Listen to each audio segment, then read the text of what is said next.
Thank you very much, friends. Greetings. I appreciate so much the opportunity. I want to appreciate the European Union Parliament for the resolution on Uganda and for keeping an eye on Uganda. We don't take it for granted. Every time we see development partners keeping an eye on what is happening here in Uganda. We also recognize that the EU is an important partner to Uganda, and we intend to maintain and also improve this partnership and this cooperation. We would also love to see this relationship happening between the people of Uganda and the European Union, not just General Museveni's illegitimate military regime. I'm still on the run. I'm still in hiding because of the continuing threats on my life since what happened on the 16th of January when my house was, my compound was raided and I fled my house. And also the following raid that happened on the 23rd of January, where my wife was assaulted and my family members were assaulted, and the military took over my home, which the military still occupies to the present day. My home is surrounded and the military is in charge of it now. What happened on the 15th of January and the preceding days was not an election. It was a military operation, and I'm very glad that it was clearly stated during the debate in the European Union Parliament. This violence started much earlier. It started on nomination day, and it went through the campaign trail, and I'm glad that the resolution mentions in specifics victims like Mesa Chokero, who was shot and killed, and also General Muhoozi Kainerugaba, who is the military chief and the son of General Museveni, came out on Twitter and, mentioned how he killed 22 of our people, and hoping that I would be the 23rd. I must mention, though, that the numbers that he put are much less.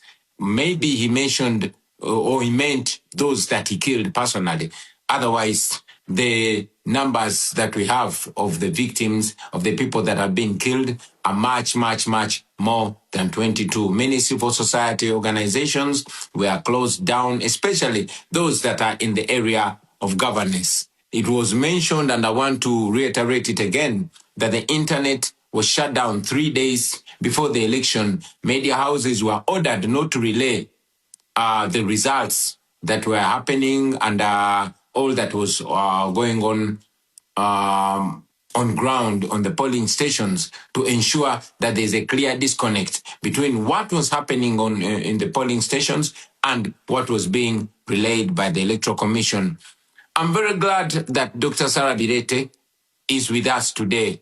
In this meeting, she was arrested, detained, because she was taking an effort to speak out and educate people, the citizens of Uganda, about their rights and on democracy. I mentioned it that 2 of my deputy presidents were abducted on the eve of the elections, and they remained missing for 3 weeks. We later learned that they were being detained in a military barracks, in a special forces military barracks, which is run by General Museveni's son, Muhoozi Kainerugaba.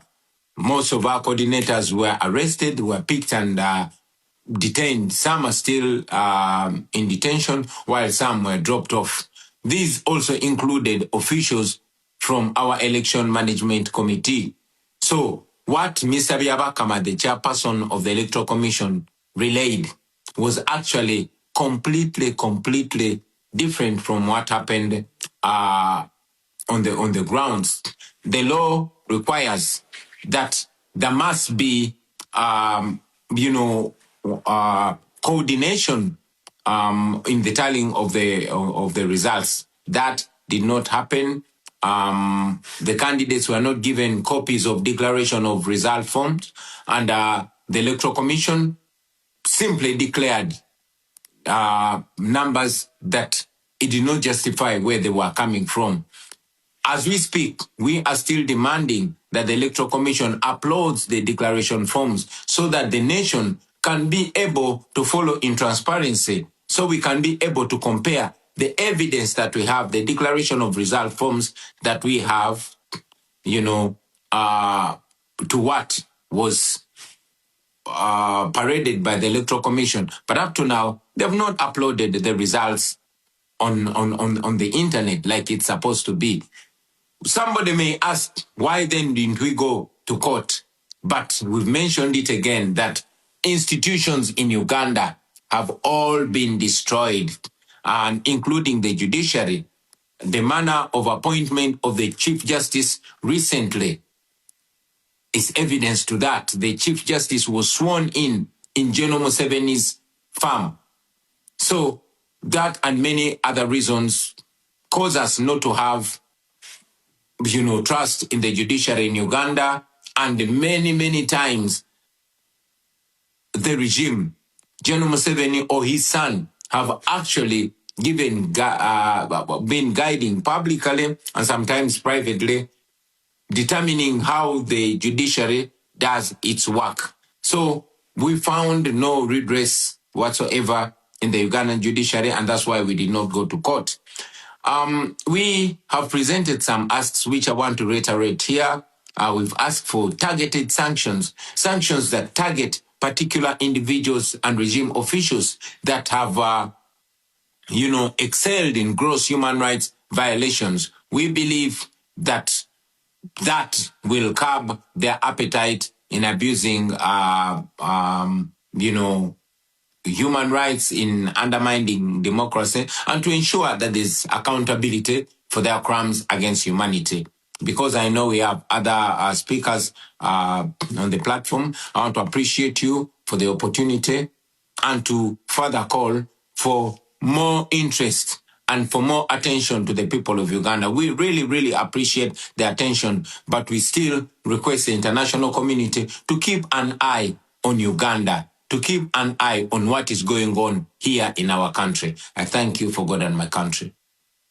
Thank you very much. I can promise we will do that. I make sure as the chair of the delegation EU Africa that we will keep an eye on Uganda and we will follow up the situation very closely.